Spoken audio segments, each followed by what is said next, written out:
Are you struggling for consistency in your sim racing? Does your iRating look like a roller coaster? If so, we have good news for you. The way to get more consistent is to first understand what you're doing differently than the professionals. And VRS is the answer. With our competitive subscription, you will have the telemetry, setups, tutorials, and everything else you need to fully analyze your driving. Our data packs and the ability to compare your driving with the best in the world will show you exactly where to adjust your inputs, change your driving line, and shave seconds off of your lap times. And our powerful and precise Direct Force Pro wheelbase and precision pedals are being used by some of the world's best drivers. All these champions agree that VRS hardware is not just the best on the market, it's also priced well below the competition. So if you're looking to upgrade to direct drive and the best pedals in sim racing, VRS is your answer. If you want to get better, get faster,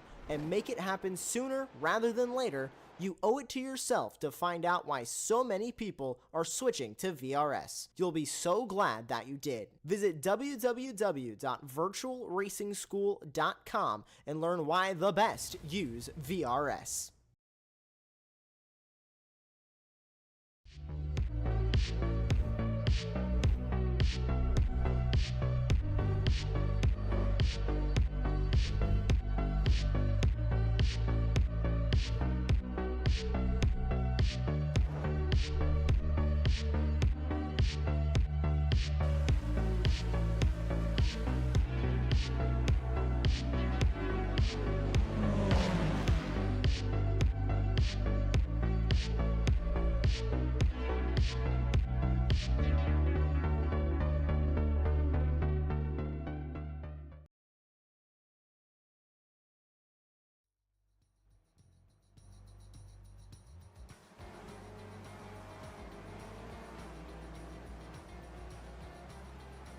Hello and welcome in, or welcome back if you were with us earlier for the Formula Ford Weekend Warriors race. If you weren't, you missed a really good race.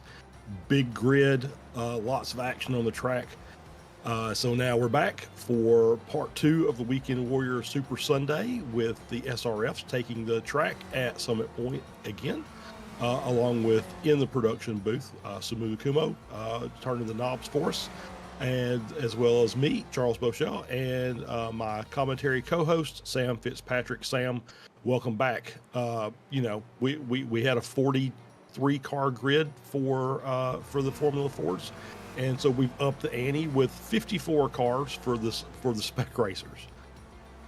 Yeah, and just watching some of these guys go around as well, like this seems gonna be a bit more action-packed as well. I think like these cars are a fair bit bigger, they take up a bit more real estate on the track. I think they might have a little bit more power as well, and so if earlier on was good, I think this will be another level up in terms of the action that we see out on track. Yeah, absolutely. And yeah, for the compare and contrast with the Formula 4s, you're absolutely right. These are a little bit bigger, but that means they can lean on each other a little bit more, and the draft is absolutely insane. If you're the third car in line, you might get both cars in front of you by the end of the front straight or the back straight, either one. And with 54 cars on track, I mean, I've been watching the qualifying as it's going on, and there's just really not a lot of room out there to get a really clean lap in without encountering traffic. Yeah, absolutely, and of course you want that little bit of extra advantage as well with the draft, but you need to be in the right position when it comes to qualifying, so you get the benefits but none of the losses. So it helps to have a few allies out there, helps to have some teammates out there as well to help you out. Currently is this man Maurizio Naselli, who is up on that pole position. Murakami improves. He was all right earlier on, was Chris. He wasn't necessarily his best performance ever. He was running up in the top 10 for the entire race, but never was quite in the front group. He improves. He's now onto the front run grid. Yeah, absolutely. And that's that we have the same class system that we do in the Formula Fords. So you will see the 3 classes: Spec 1, Spec 2, and Masters, indicated by the colors on the timing tower. Red being Spec 1, Masters in yellow, and Spec 2 in green. And as we're looking at the time, yeah, Maselli with just 0.08 of a second advantage over Murakami, with Andrea Favini in third, just about a tenth back. Evandro Dantas, Joao Tabino, who had a great run until had a little pit stop issue in the Formula 4s, but was leading and challenging for the race lead for most of the race. We've got Bobby West in P6, Jason Green in 7th, Pellegrini in 8th, Antonio Race, who won the Masters class earlier, in P9, second in Masters here, and then Adam Bradshaw in P10 overall. Hugh Simpkins is our Spec 2 leader in 13th, but he's only 0.4 of a second off of pole. We've got Trent Kramer in 15th overall, second in the Spec 2, and Wilson Brozarosco in third in Spec 2, 17th overall, as the lap times are still coming in with about 6 minutes left in qualifying. They have a chance to get about 3 or 4 more good laps in before they have to call it quits. So we'll see if those times changes. But as usual, we're looking down the timing and scoring sheet here, and basically our top within 1 second of pole is separated by about, because I'm trying to do quick math here, all the way down to around P39 and Tom Gradwell. So very, very tight field. Obviously, the short lap compresses that even more. So it's going to be, as we see some what shenanigans are going I was going to say I was going to say shenanigans, but it looks like they're just lining up to get a good seat to watch the rest of quali. Yeah. I feel like they're in a prime position to attack. If someone's about to improve on their lap, they're like, nah, I'm going to jump onto circuit and block the road for you. This is... I like to see this. Yeah, absolutely. These are, as we see, Christian Cabanco with You're meant to do that after the race, not before the race. I was just about to say that the last 10 minutes or so of the pre-race practice was basically just 4 or 5 cars trying to kill each other over there in the grass on the hill, and just these drivers all race very, very hard. They race clean, but they still have a good time out there, as Antonio Race aptly said at the end of race 1. It's just a Sunday drive, so they're taking it like it's a Sunday drive. They're out there to race, to do as good as well as they can. But in the end, they're just out there having a good time. So that's what we like to see, is them mixing a little fun with a little bit of racing. And you're going to be, I promise you, once the green flag drops, it is going to be a fantastic race, and it'll be probably 3 or 4 wide going into turn 1, just because they can do it. Yeah, it was very clean actually on lap 1, wasn't it, in the Formula Fords? But yeah, I'm not sure if we're going to quite have that same luxury for this race. Here is Dantas around the... Oh, apologies, this is Maya around the final corner. And trying to get that last burst onto the front stretch. We saw many drivers dip a wheel onto the gravel, or go all the way onto the gravel actually, earlier on in the Formula Fords, and that's going to be another thing that the drivers are going to have to watch out for. Even in these much more powerful cars, may not be quite as debilitating, but still will be dangerous. Dantas gets back out onto the track, so pretty much still got everyone out on track, still trying to improve, but Naselli's time is holding on strong. Chubino, though, this is looking like a very good lap from Joao Chubino. Watch out for the man who's currently in P5. He might move up onto the front row, and he goes to the top. And he does. 10th to a second clear. That was a very good lap there from Chubino, fastest of anyone in both the second and third sectors. Yeah, and I'm going to say, based on the traffic around him, he had a really good draft on both of those straightaways on the back stretch and the front stretch. That definitely helped him, as we said, as I said earlier. These cars draft really well. You could probably pick up a couple of tenths on each straightaway, and they'll continue even through this section of the track. As long as you're kind of behind the car in front, you're going to get a nice, good, clean pull off that car, and it's going to just help your time. That also means that you're going to have to watch your braking points. Is going to mean you watch your speed coming through the corners. You may be carrying a few extra miles per hour, since we are on an American server, we'll use the MPH. And so you might be carrying a couple extra miles per hour going into some of those twisty bits that you're going to have to watch out for during the course of the race, especially in qualifying, because obviously any off track will negate your lap as we see them coming through. And the one thing you won't see that we may see on those straightaways as well, we won't see in qualifying, is bump drafting, because that obviously also negates your lap. And the car that you're bump drafting, it negates their lap as well, and they probably won't feel very happy about that. No, yeah, could stick away from that when it comes to qualifying. Kabanka moving up into P3, by the way, the Philippines driver. He's another one of these drivers who's got a long way for his ping to travel, if he is still based in the Philippines, that is. Jacobson, we're now watching, number 40, is I think that was just Schwartz moving up into 21st place. Jacobson only 4.5 tenths off the fastest time, and this will be his last lap. He won't have time for another one. Well, he's given up, and he tries to take on a spectator whilst he's out. Yep, he tried to take the spectators out. No such luck. He was removed and sent back to the pits. In real life, do you spectators actually sit there? You know, I don't know, to be honest. I don't know. I don't think I've ever seen a live race from Summit Point. I've never been to Summit Point for sure, but I don't think I've ever seen a live race. It seems like that would be that would put the insurance bill for the racetrack up quite high if there's unguarded areas of the track where people can just stand around, you know, especially with cars, because these things sometimes will have a mind of their own and physics kind of takes over, and really not anything you can do about it as a driver. You just kind of become a passenger at that point. So as we see Josh Justice with a lock up there looking to the inside of the Antonio race, that's going to be his lap done. He'll have to reset and try and get back around. He will not get back around in time, so that'll be no further improvements from Josh, I don't think, as we see Adam Bradshaw driving through the grass.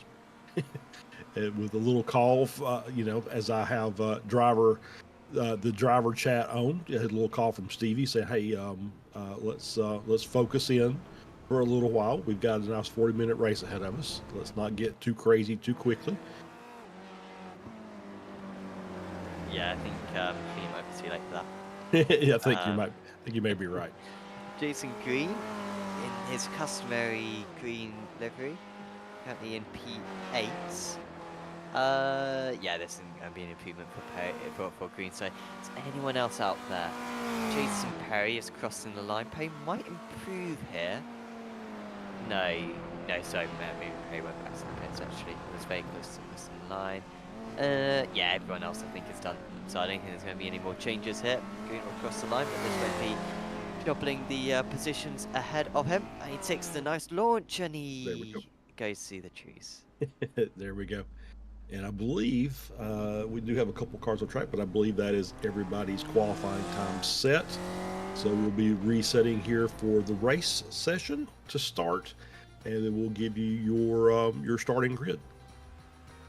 And as we're waiting for that, we will talk about the upcoming season. Obviously, this is week 1.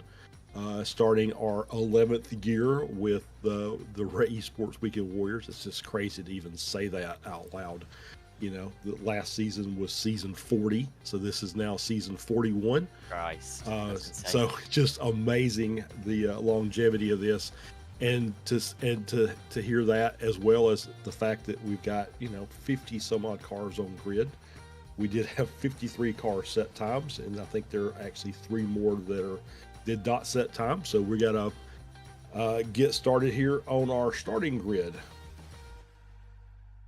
Wait for that graphic to come up, and we'll go ahead and give it the call. There we go. So Joao Tabino on pole, Maurizio Naselli in P2, Christian Gabanka in 3rd, Chris Murakami, our top Masters driver, in 4th, Andrea Favini in 5th, Ivandro Dantas in 6th, Bobby West in 7th, Jason Green in 8th, Alberto Pellegrini in 9th, Antonio Race in P10, Jorg Monty and Adam Bradshaw on row 6, Jason Perry and Jeff Jacobson on row 7, Hugh Simpkins and Alice Pleva on row 8, Trenton Kramer and Wilson Bruzarosco on row 9. Tyler Brackenberry and Claudio Gardini round out your top 20. John Swartz in P21, Flavio Andalo in P22, Philip Berry in 23rd, Arnis Jurcevic in P24, Alan McCain and Mikhail Vasilescu in P26, Tom Gradwell, Simon Meyer on row 14, Pedro Carvalho, David Payne on row 15, Kenneth Batley, Brad Cathcart is on row 16, Josh Justice and Paul Jackson, row 17, Bradford Gould and Marcus Burkett, row 18, Joseph Tarantino and John Young, row 19, Kurt Nunez and Chris Thorpe round out your top 40. Scott Russell and Stephen Mitchell, 41st and 42nd. Paolo Brim and Sean Vincent, 43rd and 44th. Josh Wilkie, our buddy, and Gary Wolbolt in P45 and 46. Stevie Ray, Stephen Healy on row 24. Oyvind Anderson and Bob Kern, rows 25. Ian Wilson, Russ Telker on row 26. Jason Grider, Sergio Dorelli, P53 and 54. Jeff Fritcher, Andres Pertoni, our hard charger in 56th. And I believe that is the full grid. And so we'll get to see the hard charging Andres Bertoni work his magic and see how far he can move up the grid as he does not do the qualifying. This is just his personal challenge. It is. I've done a few of these. I haven't done any of these races for probably like 18 months, maybe even 2 years. But even back then, Tony wasn't doing qualifying. It's an incredible principle to take, where he just disagrees with the idea of it and wants to start from the back. And yeah, it sets him a challenge. Hey, has he ever won a race from back there? I mean, I think he gets into the top 10 a lot of the time. He does get into the top 10s. I think Sergio Dorelli actually got a podium from the back either last season or the season before last. So it'll be fun to watch those guys work their way through the field. It's those two and David Gaspers, who when he comes in to visit, he'll do the same thing. So it's always just thrilling to watch them work their way up, and they're usually up 20 positions by midpoint of the race. So for the people who are used to seeing the official series versus our Weekend Warrior series, obviously the grid size is massive, 56 cars. The race is actually 40 minutes long, so it's double the size of a normal official series race. There will be a pit stop involved. That pit stop is going to be somewhere between the 10-minute mark and the 30-minute mark for most everyone. And as we're winding our way around, it's just the grid size is like 7 corners from front to back. This is going to be insane to watch as we're coming down the back stretch. So we're going to see this is going to be, as I said, this is going to be a great race as the pace car is off, and Tabino winds out around the last corner and gets the grid set at pace speed. So we're waiting for that green flag to drop, and we are a little check up in the back there, about 12 cars back, and we're off to the races. And Naselli actually gets a great jump and jumps out to the front with Tabino in second. Murakami and Kabanka are still side by side. Oh no! Well, he jumped the start, and I think he's got a black bag and just gone to the left. I mean, I think he'll be a bit frustrated with Trevino. He left it so long. He did. And eventually Naselli got ahead, and, well, I'm not sure whose fault that was necessarily, but it's ruined Naselli's race. Trevino did hold on to the lead. Murakami now up into second position with everything that went on, and a little bit of contact there, but being pushed back in the right direction was Jason Perry. He's now onto the gravel, but he's going to lose some 15 places, maybe even more like 20 places once that ordeal is over, as they rush into the quick right and then the slow left and the infield of this lap. But similar to what we saw from the Fords, good driving from the guys. They got into single file, really coming out of turn 1 and that really reduced the potential for incidents. So nice one. As we see a little more contact there. Yeah, the thing about it is that's with this big grid, and they have done a really good job, but you are seeing a little bit of body contact between some of the cars as the jockeying for position is still continuing. As we're looking at Jason Green, it's up to P4. Good start from him, up 4 positions already. And he's got a little bit of gap, but that's going to be a nice toe down the front straight. And he's got Don Toss looking to his inside and is able to make that pass. Is he going to make it stick? Oh, the 27 car really late on the brakes there. That pushes Jason Green offline. He's going to lose several positions there. Back down into P8. So all that good work done. Undone, I should say. By a late braking Andrea Favini into turn 1, as we still see some jockeying behind there. That is Alberto Pellegrini making a move, picking up P6, getting by Antonio Race in the 914 car. So we still see some cars in the back. Bradshaw making a move to the inside there, gets by. Is able to pick up that spot. Oh, we have a spin there, and that is Hugh Simpkins. Oh wow! So one of the higher rated or higher positioned, as we see more cars in the modified configuration with no front ends. I think he's got some massive. Oh no! I mean, massive damage.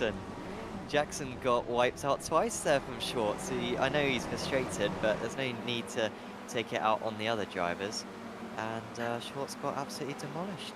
He absolutely did. As we see another car off to the side there, looked like there was some more contact there.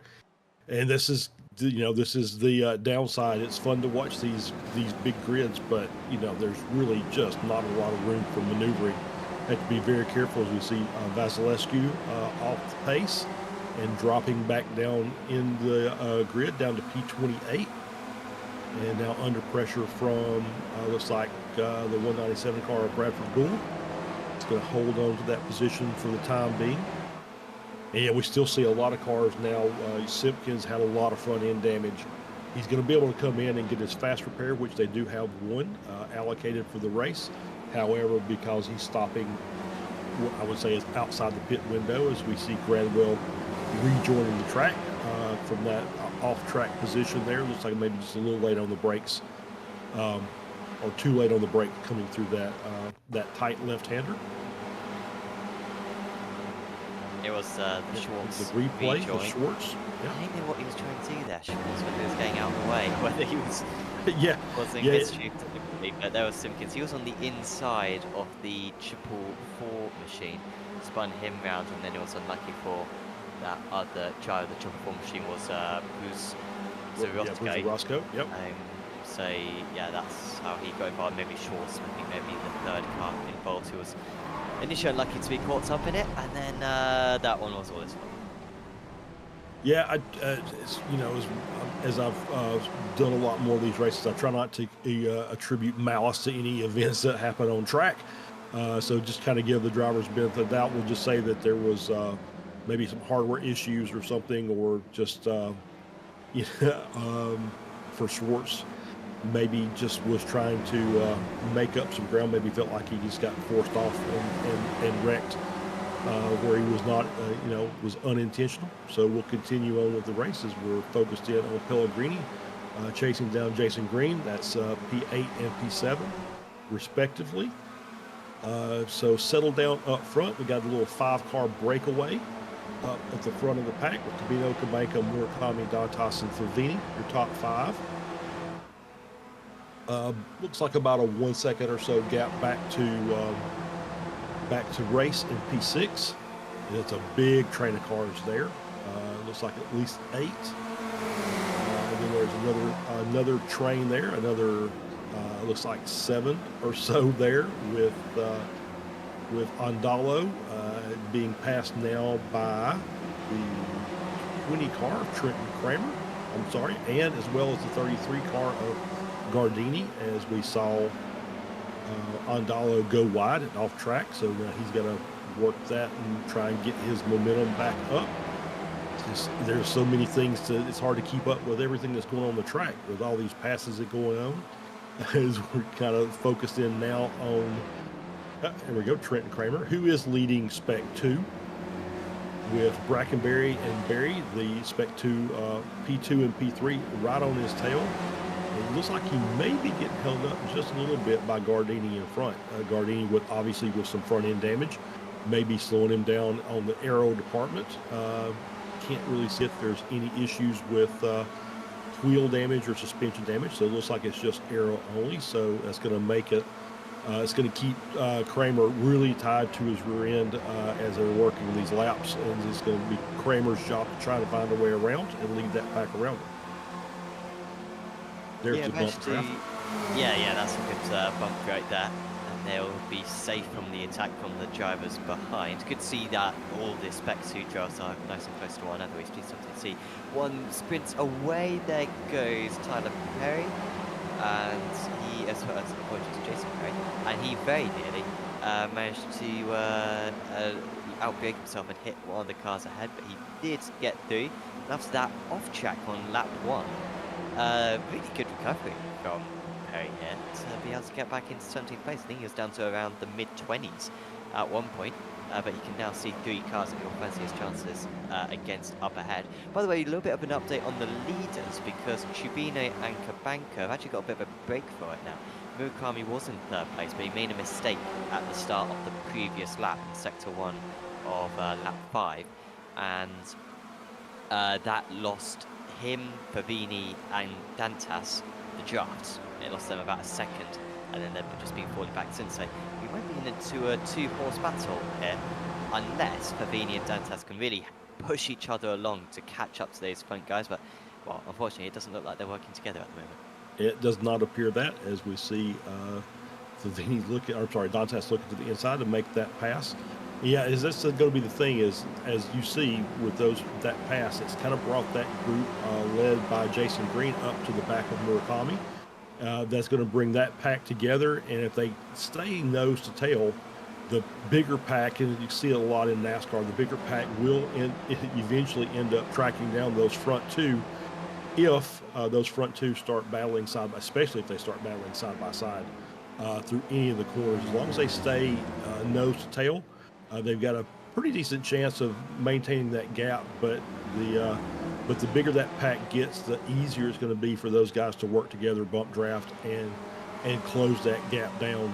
As we see Dantas looking like he's making a run. He's actually trying to break away from Murakami in P4. He's got a 7/10 gap, so it's going to be Murakami pulling, getting a nice toe down the back straight here, working their way through the final corner, and he'll get a nice run down the front straight as long as he gets a good exit out of the corner, and he does.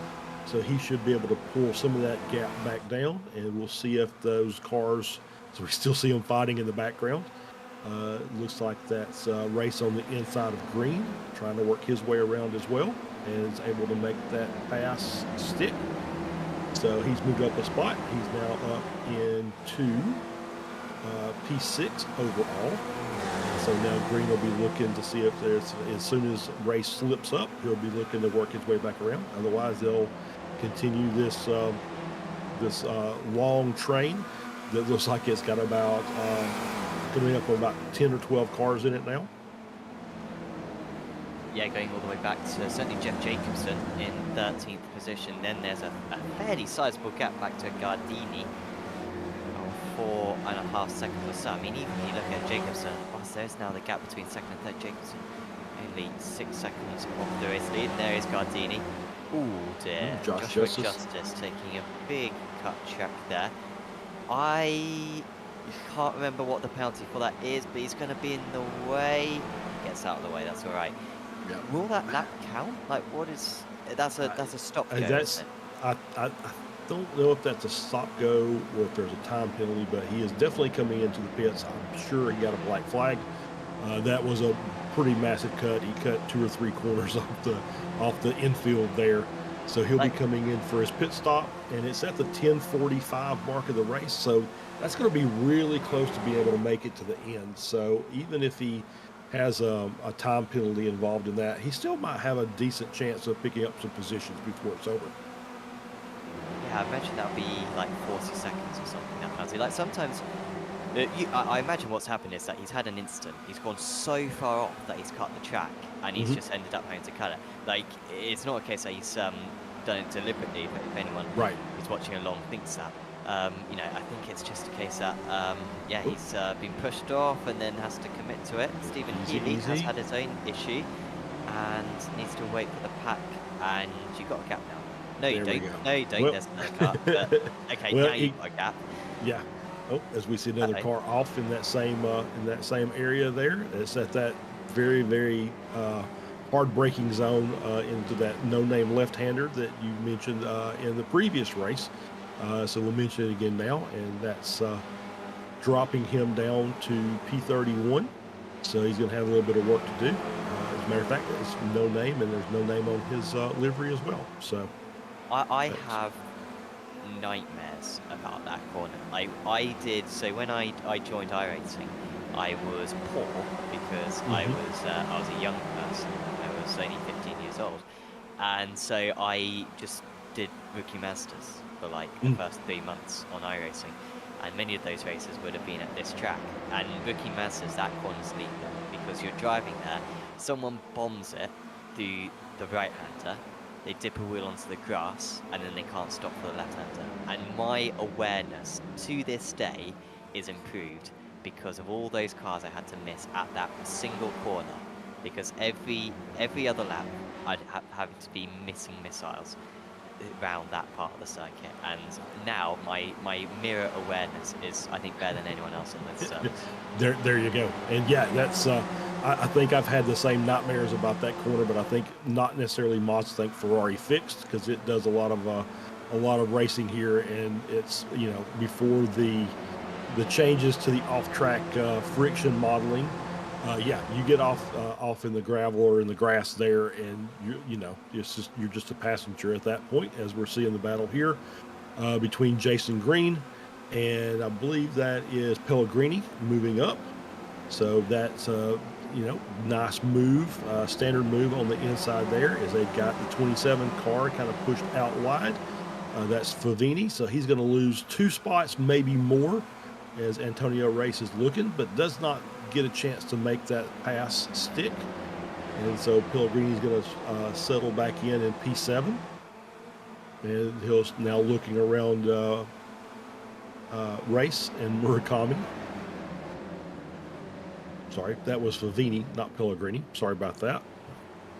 Get that name right.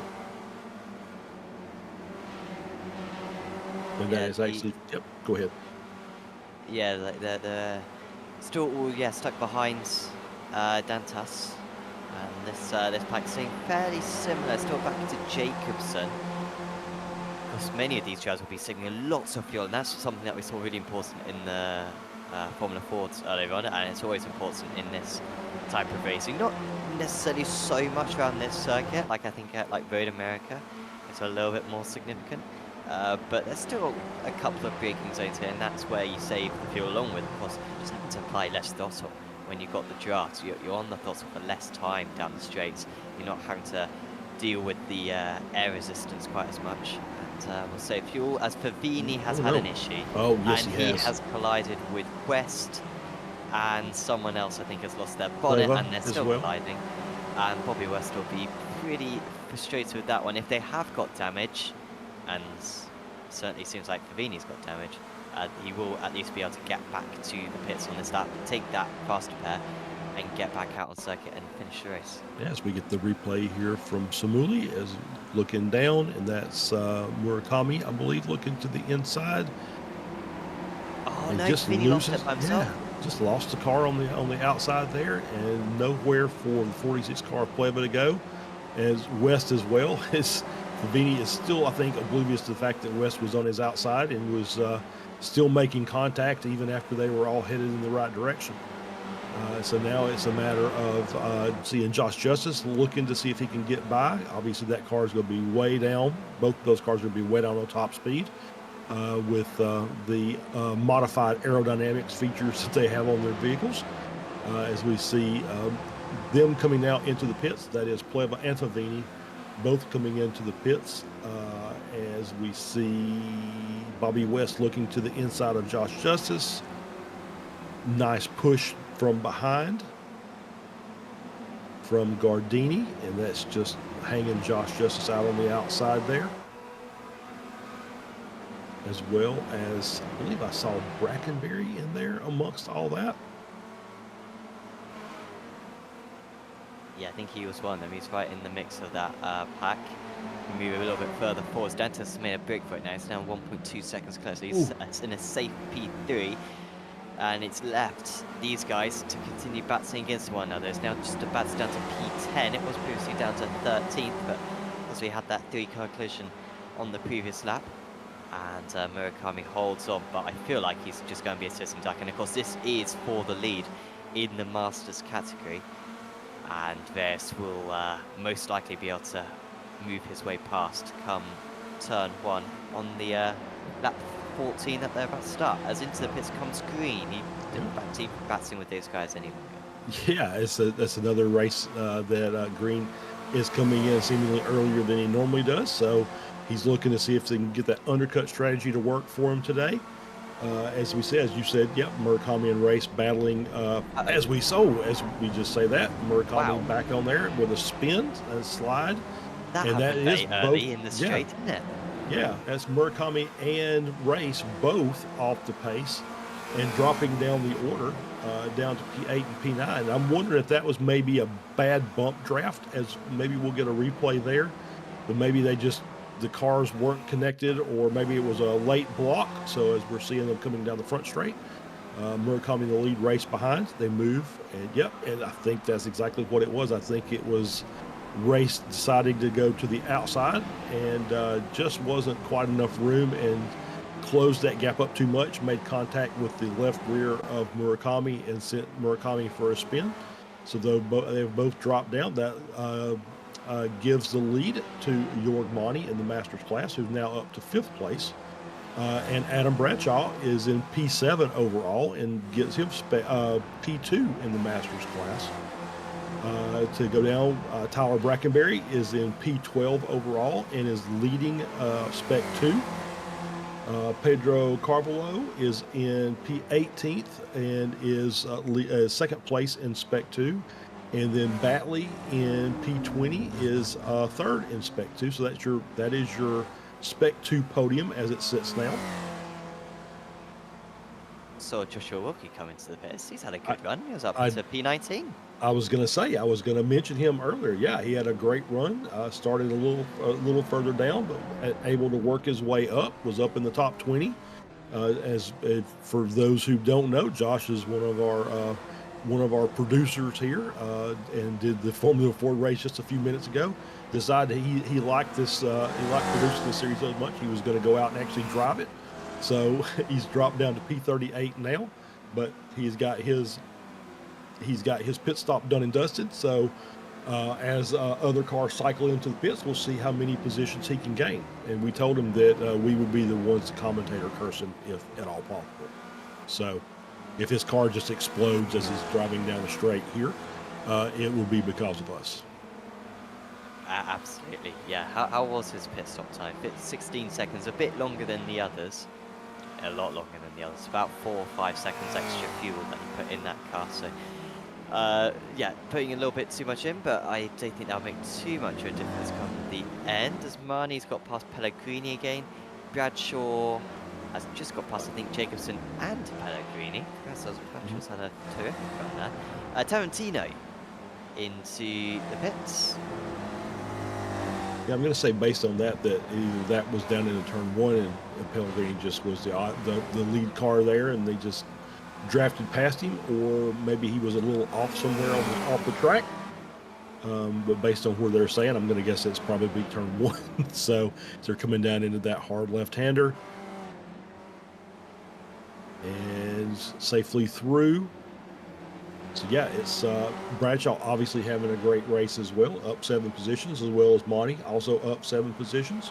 Hard charger of the day so far, as I'm looking down, Jeff Fritcher, Sergio Dorelli up 34 spots, currently running in P20th and P21st.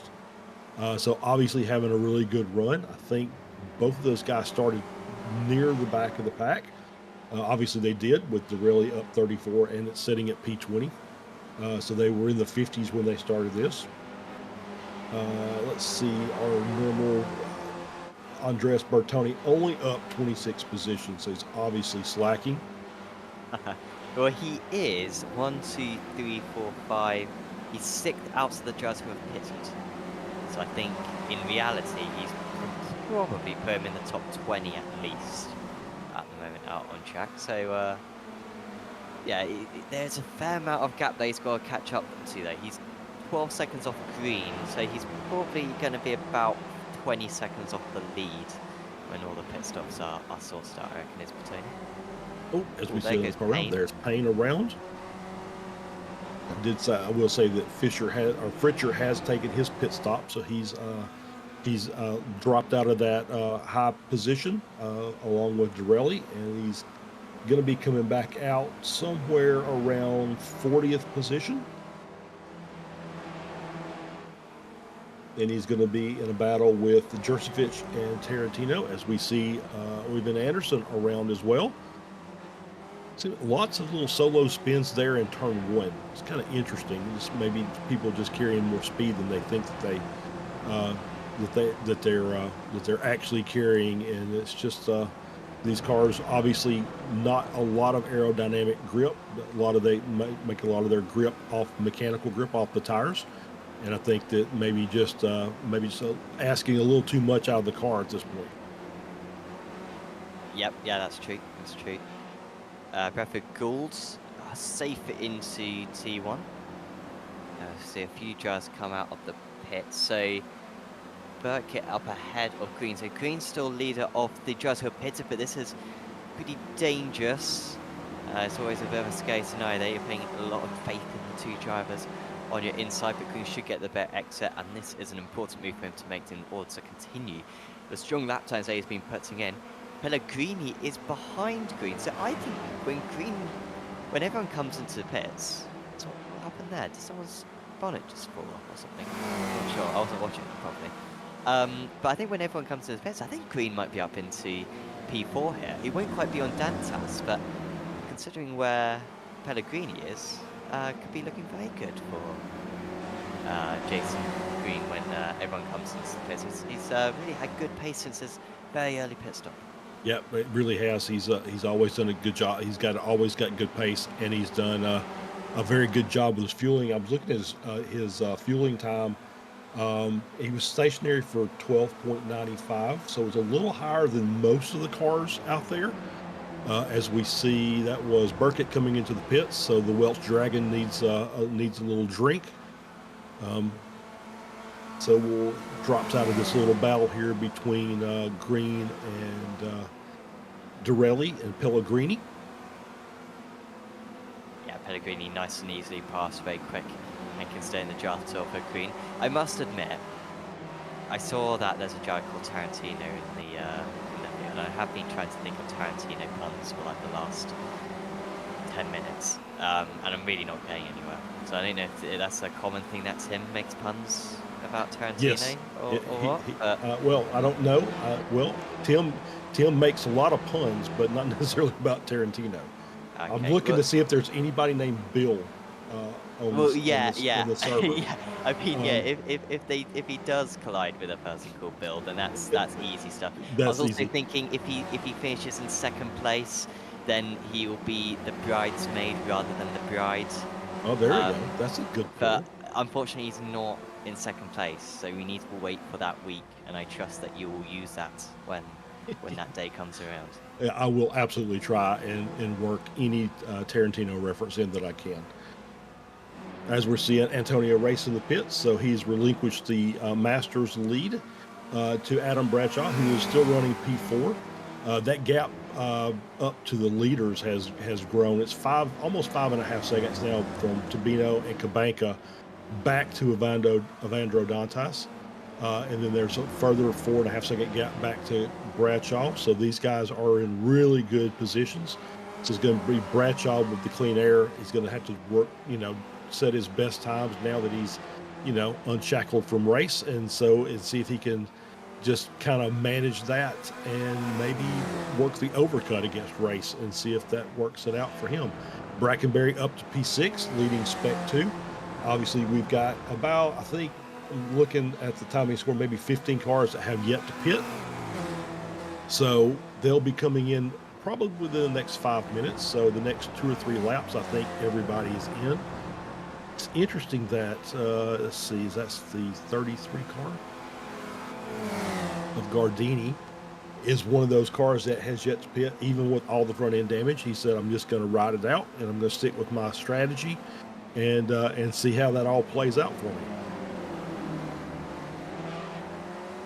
Yeah, I mean, obviously it changes depending on who you are out there, like if you've got a clean track or whatever, and if you've got a clean car as well, which doesn't seem like Gardini does.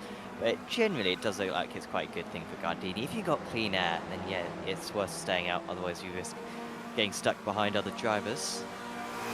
And so I think it's, yeah, been pretty good for him so far. Here is Antonio Reyes.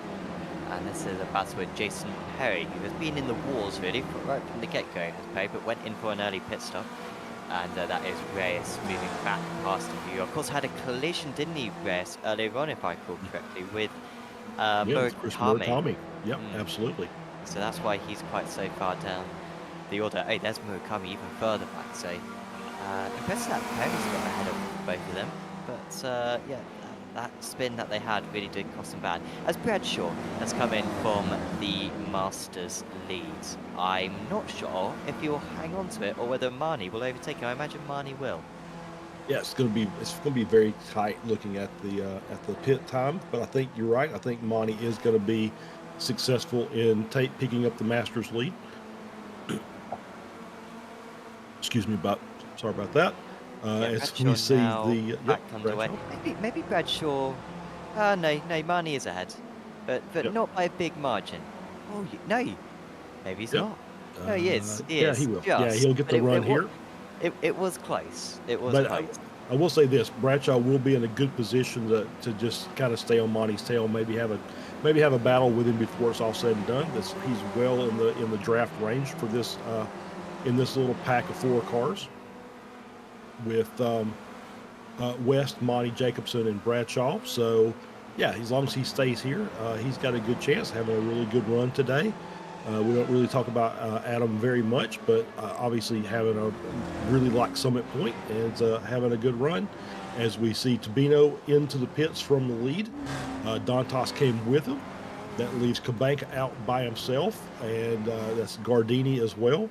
Let's see, Brackenberry stays out. Andalo stays out.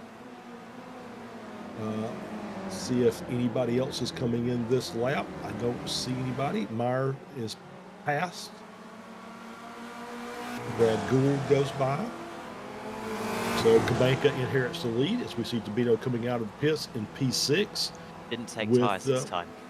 Did not take tires this time. Learned his lesson from the first one. That's correct.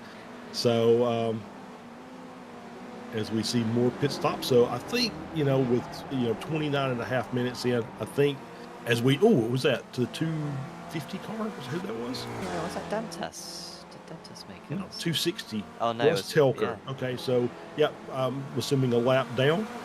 Still struggling a little bit. Had a little spin. So maybe a brake lock up and just kind of loop the car around there and turn one by himself. So Kabanka coming around. I'm going to assume he's coming in this lap. We're right at the 30-minute mark of the race. And there he is. So this should be everybody else. I don't know if anybody else has stretched the fuel. So we'll see. It was good entry on pits. Just leaving as late as you can to get the car slowed down. Maybe a little bit on the slow down, but I think it was the smart thing to do. I think he might be ahead, Kabanka, because of the extra lap. How long is his pit stop? So he saved half a second in the pit stall. I'm not sure if he's going to be far enough ahead, though, to break the chart. Chubino is closing. Yeah, they're going to basically be on top of one another. Kabanka is ahead, but it's still a straight fight between these two, and actually Chubino does get ahead. So it doesn't matter too much. 9 minutes to go, and it's a one-on-one between those two, and that's the finish that we want to see. Absolutely. Yep, that's what we're looking for, and it's a looks like Andalo actually stayed out for an extra lap, so he's going to be coming in this time by. But he'll be much further down based on the fact that they're only 11 and a half seconds behind him. So he'll be coming out probably around the edge of the top 10, I would think, just based on what we're seeing as far as the stoppage times, as we see Andalo coming around for his final lap before he comes in to take fuel. And I'm just looking to see if there's anybody else. I think he's spluttering. He's under. Oh, wow. He's gone 1 lap too far. He was pushing him too far. He now left he needs too to, late. and he's going to keep on losing time all the way in the pit lane. Oh, fortunately his pit stall was very early. That helped him out a fair amount. But I imagine that probably lost him a couple of seconds, Andalo, doing that. Yeah, so that's going to drop him further down the field once he comes out, as we'll watch as he rejoins the track. He's on pit exit now. We see him coming out here. That's Monty going by. That is Bradshaw going by. That's Brackenberry getting by. So it's going to drop him down to P11. But still in this pack of cars. So obviously still potential to move up a few more positions inside to the top 10. As he's got Brackenberry. Oh, as we see the 336 car, Carvalho off. And that's the final corner. So late on, on the exit there of the final turn.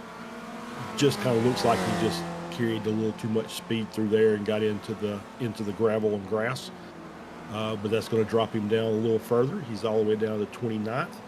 And I'm pretty sure that takes him off the podium for Spec 2. Brackenberry's still running P10. Amazing for Brackenberry, right? Yeah, like, it's a great run. He wasn't, like, that wasn't done at the start as well. Like, he was, I mean, started P19, and there was a whole group of Spec 2 drivers at the start, weren't there? But a lot of them have fallen by the wayside, and he's still up there. He's just been moving his way further and further up. Yeah, he's having it, like I said, he's having a great race, and so he was up there battling with Barry and Kramer, who were down in 22nd and 23rd. I think that the incident they had with I'm trying to think of the other one. Was it Hugh Simpkins and one of the other drivers earlier in the race has kind of shot them a little bit. That being said, they are still P2 and P3 in Spec 2. So even though they're P22 and 23, they're still going to be on the final podium should they manage to hang on to those positions. Looking for the next car in Spec 2 is quite a bit further down. There we go. And thanks to Samuli there for giving me Kenneth Batley in P27. So they've got a nice 9-second gap over him. So as long as they don't battle too hard, they should maintain those positions on the Spec 2 podium. So we see a battle into turn 1 between the 655 and the 555. That is Paolo Brim and Healy. So even though they're mid-pack, they're still battling for those positions. They're still racing, which is what we like to see, as well as the 336 car there of Carvalho. All Spec 2 battle between those three cars. Yeah, they have not let each other away for this entire race. Tony up 40 places. Crazy that he's all the way up there in 16th place, but going to be a top 10, I think, today for Tony. Here is a battle between Girelli and Kramer, who you were mentioning before, had that incident with a couple of other cars.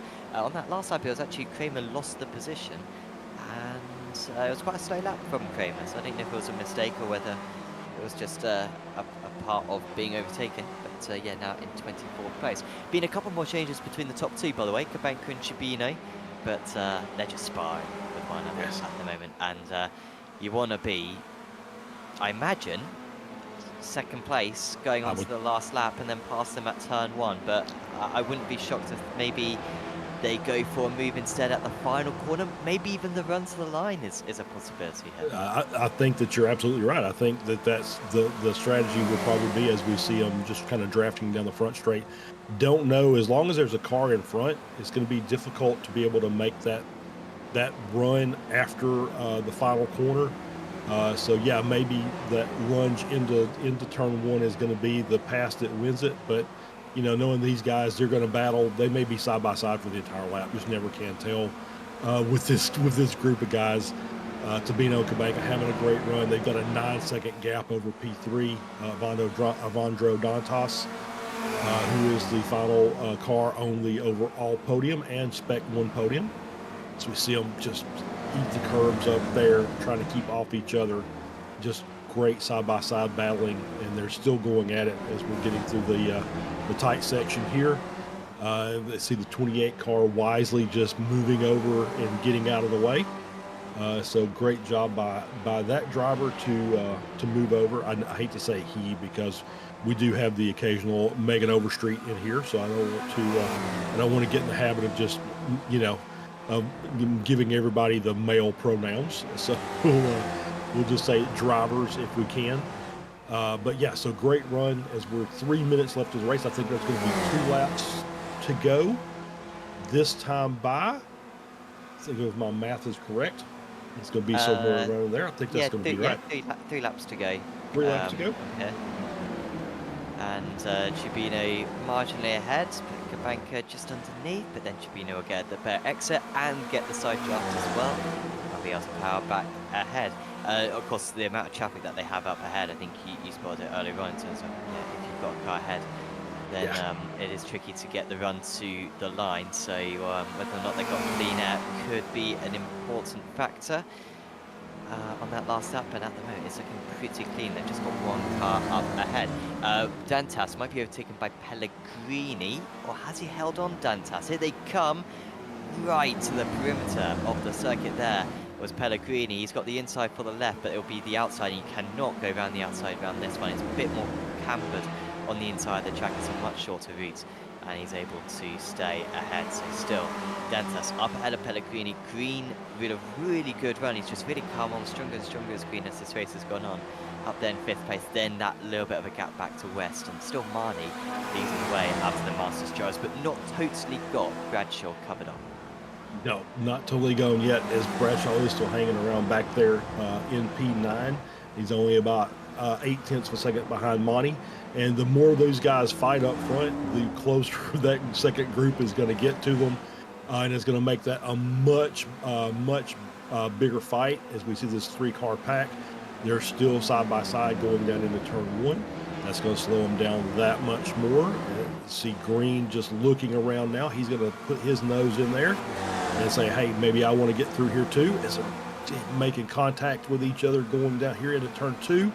As we see Dantas getting back out in front through the gravel. That's going to slow him down a little bit. As we see the 69 car and the 160 of Green looking to the inside. They're going to have the inside run, and Green's off. Oh no, we got to get the car slowed down. Everybody avoids him. He gets the car slowed down enough, stays under control, and now, but he's dropped out of that front pack. He's now back in the pack with Bradshaw right behind. So he's dropped down to P8. Let's get another look at this from Green's cockpit. Just carrying too much speed through there, but manages to get the car stopped. And that is the great thing about the iRacing changes. You can actually stop the car in the grass. That would have been Sam's worst nightmare, seeing that car behind him in an MX-5. As we see Cabanca and Tabino still battling up front.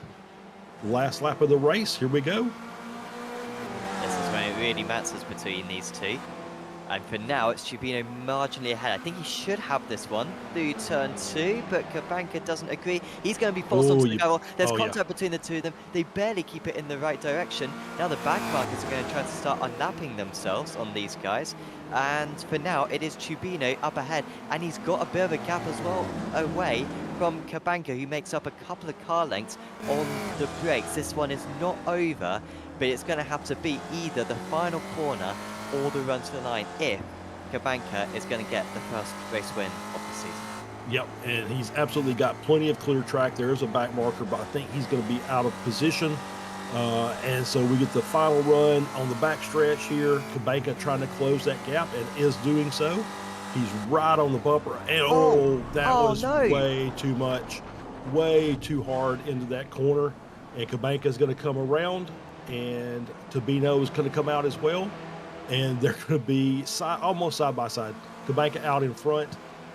And it's going to be Christian Kabanka with the win. Tabino in second. Dantas only 1.1 off the win. They almost threw that race away, battling on that last lap amongst themselves. They almost gave it up. Pellegrini in fourth, West in fifth. Monty taking the Masters win in P6. Jacobson, Green, and Dallo. Tyler Brackenberry, great race. P10 overall, gets the Spec 2 victory. As we'll go down into the rest of them, once everybody's crossed the line, we'll go through the final finishing order as we see jumps being taken. Bradshaw's not going to be able to take the jump. Has he made it? It's he, downhill. Yeah, and so just cut it a little too close on fuel, I'm going to guess. As we see more cars. Yep, there's Batley off pace as well. With a little slap from the 555. Not really sure he saw what was going on there. As now they're just, race is over. We're just going to destroy the cars. Coming around. We're still coming around. We've still got about 15 cars yet that haven't taken the start finish line. Well, take that back. So when I jumped into tonight, I wanted a dramatic final lap, and that was definitely dramatic. Perhaps dramatic in all the wrong ways, unfortunately, because disappointing final corner is all I'll say with that one. Yeah, I would agree with that, and I think it all started in turn 2. I think Tabino basically just ran Kabanka wide into the gravel, and that's basically when that's when it was just gloves off, and you could just see from that point forward, it was just going to be last man standing.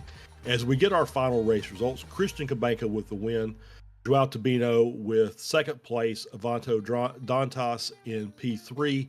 As we said, they almost threw that race away, battling amongst themselves. The gap went from 9 seconds down to 1.1 seconds. Pellegrini in fourth, Bobby West in fifth. Jorg Monty, Masters win, P6. Jeff Jacobson, Jason Green, Flavio Andallo, and Tyler Brackenberry, Spec 2 win, rounding out your top 10. As we go down, Andres Bertoni finishing P11 from the back. So not quite a top 10, but very, very close. Gardini in 12th, Jason Perry 13th, Favini 14th, Mayer 15th, Murakami 16th, McCain 17th, Gould, Pleva, and Philip Berry round out your top 20. Dorelli, Cathcart, Kramer, Race, and Wilkie. Good job, Josh. P25. Tom Gradwell, Jeff Fritcher, Scott Russell in 28th. And we roll on here. Adam Bradshaw in 29th, Stephen Healy in 30th, Tarantino in 31st, Marcus Burkett 32nd, Bream in 33rd, Nunez Mitchell 35th, Paul Jackson, Kenneth Batley, John Young, Wilson Brozarosco 39th, Gary Wolbolt top 40, Arnis Jurcevic, Josh Justice, David Payne, Miguel Vasilescu in 44th, Chris Thorpe in 45th, Ivan Anderson 46th, Russ Telker 47th, Ian Wilson 48th, Jason Grider, Pedro Carvalho rounds out your top 50, and then the final runners, Bob Kern 18 laps down, Sean Vincent in 52nd, 25 laps down, Hugh Simpkins early drama 53rd, John Swartz was the name I was trying to find earlier in 54th, Stevie Ray and Maurizio Naselli out very, very early, and that rounds out your grid. And we will see who we have to interview. I'll take a look over here. We have Christian Kabanka, our race winner, waiting in the interview room. So we'll pull him in and get a little information from him. So we'll do that right now. So Christian, race winner, congratulations. So I guess we need to address the last lap, and so we'll let you speak about it from your vantage point. Me and Zhao obviously disagree. I don't blame him, but he pushed me off in turn 2 or 3, and well, it got me heated, to say the least, and I feel like I needed to pay him back. I think from our vantage point, I think that's exactly what we saw as well. So I mean, that was pretty much. Otherwise, it was a fantastic race up into the last lap. I mean, it was basically you and Tabino, pretty much the entire race, and it was just basically a 2-car battle from start to finish almost. Yeah, for the most part, before the last lap, me and Tabino were working very well together. I was bump drafting him, and he wasn't. We weren't battling too hard, so I knew that coming out of the pits, I knew that since we were very close again, I knew it was going to be between us for the win. I tried to be respectful, but obviously it didn't really work out on the last lap. As we're both going for the win, and just tempers got the best of us. Absolutely, I think that's exactly right. And so, Christian, congratulations. Week 1, get the win, and we'll move on to week 2, and everybody will have their green beer this afternoon and just relax and think about things, and we'll come back and it'll be good racing again next week, I'm quite sure. Yep. Hopefully it'll be a lot cleaner, and hopefully our tempers won't get the best of us at that race. So I'm looking forward to it. Thank you, guys. All right. Thank you very much, Christian. That was race winner Christian Kabanka. And I think that's all the interviews we have. So, Sam, final thoughts about this race? Very fun one. I love this circuit, as I said right at the start of the Formula Fords. It's a fantastic track for these cars, honestly, and a lot of cars as well, all the way up to sort of GT racing. This circuit really works well for. So glad that I could jump in. Thank you for making the contribute so hospitable for me, Charles. And yes, hopefully we'll have the tones of Tim Cox back for the next few weeks. Yeah, that always a pleasure, Sam. Enjoy working with you. And so for Sam Fitzpatrick and Samuli Kumo, I'm Charles Beauchel. Thank you very much.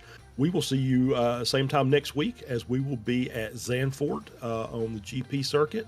And so that's going to be a fun race to watch. So we'll see you then. Have a good one.